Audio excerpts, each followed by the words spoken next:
우리가 강박증 하면 누구나 조금씩 가지고 있죠. 이 사람 강박증은 얼마나 심했느냐 하면은 그날 그 일을 다 끝내지 못하면 집을 못 갑니다. 그래서 밤 12시까지 일을 하게 되고. 안녕하십니까. 하늘심리상담센터의 백행진 원장입니다. 이번에 말씀드릴 것은 강박증에 대해서 소개드리고자 합니다. 이 케이스는 아주 젊고 유명한 한 여성이 이 강박증이라 하는 것 때문에 모조리 자기 인생을 그냥 무너뜨려버린 그런 사례인데요. 이분을 생각할 때마다 항상 마음이 편치 않습니다. 우리가 살아가는데 가장 중요한 것이 환경이라 하는데 여자분도 그 환경에 매몰되어서 자기 인생을 어떻게 보면 송두리째 잃어버린 케이스가 되는데요. 그래서 이분은 제가 한 20년 동안 하면서 가장 많은 시간을 같이 보낸 케이스인데요.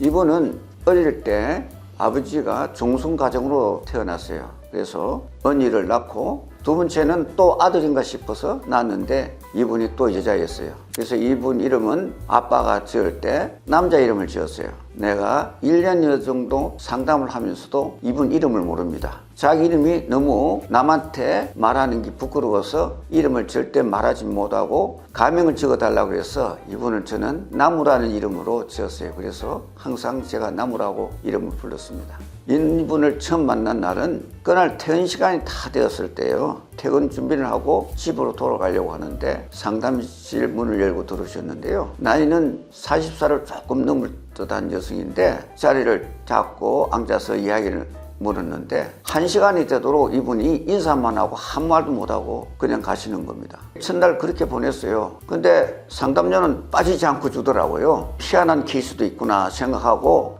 이 사람 돌아가면 다시 오지 않겠지 했는데 한 달 뒤에 또 이분이 찾아온 거예요. 그래서 전문에 받은 사람이기 때문에 이번에는 아주 반갑게 맞았어요. 그런데 역시 저하고 1시간 동안 하면서 인사만 하고 아무것도 말하지 않고 다시 돌아갔어요. 많은 상담을 해보고 많은 내담자를 만났지만은 이런 케이스는 참 드물거든요. 그래서 그때부터 저는 신기할 정도로 이분이 어떤 사람인가 아니면은 어떤 환경으로 나한테 찾아왔는가 진짜 고민하지 않을 수 없게 되었죠. 그러다가 한 일주일 뒤에 이분이 다시 찾아온 겁니다. 이분이 세 번째죠. 오자마자 그냥 앉아서 서럽게 울기만 하는 거예요. 아직도 낯설어서 뭐라 이러도 못하고 가만히 있었더니 이분이 말을 끄잡아내는 건데 이제는 말을 끄잡아내니까 아주 청산유수처럼 말을 하는 거예요. 그래서 그 이야기를 들어봤더니 언니가 이 세상에 태어나고 종손가정에서 아버지가 내가 아들이기를 바라고 낳았는데 또 딸인데요. 그런데 문제가 생겼어요. 자국이 문제가 생겨서 다시는 아이를 가질 수 없는 입장이 되어버린 거죠. 기대를 했는데 또 딸이니까 아빠는 이 나무님한테 남자 옷을 입히고 이름을 남자 이름이라고 지어준 겁니다. 이 사람 강박증은 얼마나 심했느냐 하면은 우리가 강박증 하면 주부들이 조금 더 누구나 조금씩 가지고 있죠. 아침에 직장에 나갈 때 가스불을 잠그지 않았나 아니면은 문을 잠갔는데 또 혹시 문을 잠그지 않았나 해서 다시 되돌아가는 강박증을 가지지 않은 주부는 없을 거예요.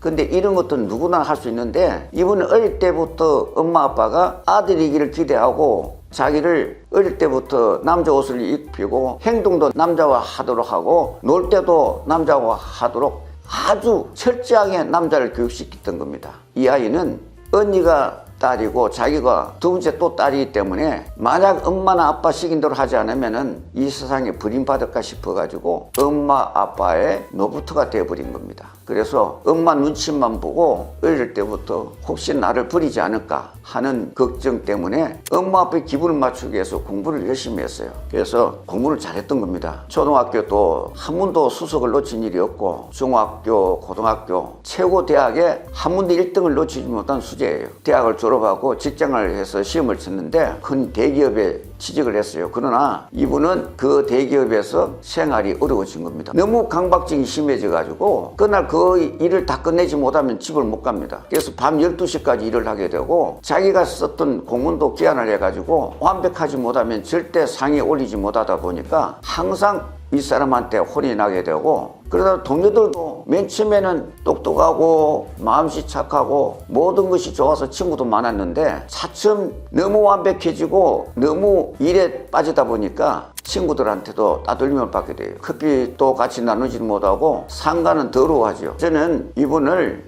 당장 강박증이 아주 심한 경우에는 인지치료나 행동치료를 하지만은 큰 도움을 받지 못해요. 이런 분한테는 통찰을 느끼도록 자기가 뭐 때문에 강박증이라는 걸 스스로 느끼고, 그래서 미술치료와 인지치료를 하면서 책을 많이 이렇게 했습니다. 강박증의 어려움을 사례로 보여드리고, 이렇게 되었을 때 네가 원하는 거는 완벽을 추구해서 좋겠지만은 그 완벽 때문에 옆에 동료들이 힘들어하니까 그 동료들의 기분과 생각을 같이 공유하기도 하고, 그렇게 해서 시간이 오래되었지만은 그 1년 동안에 치료를 마치고 결혼을 하고 남자도 사귀었다는 이야기를 듣고 치료를 끝낸 케이스입니다. 그래서 이 강박증은 모든 10가지 병명 중에서도 치료가 가장 힘들고 어렵다고 합니다만은 내담자와 상담자가 충분히 신뢰를 쌓고 서로 공유하게 되면은 하나씩 언 땅에 얼음이 녹듯이 마음을 열게 됩니다. 그래서 가장 강박증이 심한 이런 케이스는 다른 케이스도 마찬가지겠지만은 상담자와 내담자가 신뢰가 바탕이 되어서 마음을 이해하고 어루만져주고 서로가 공유할 때 그 어려웠던 순간들이 풀린다는 것을 알게 되었습니다. 여러분들도 초기 강박증이라고 해서 등한자하지 마시고 더 힘든 생활을 이루기 전에 어려워하지 마시고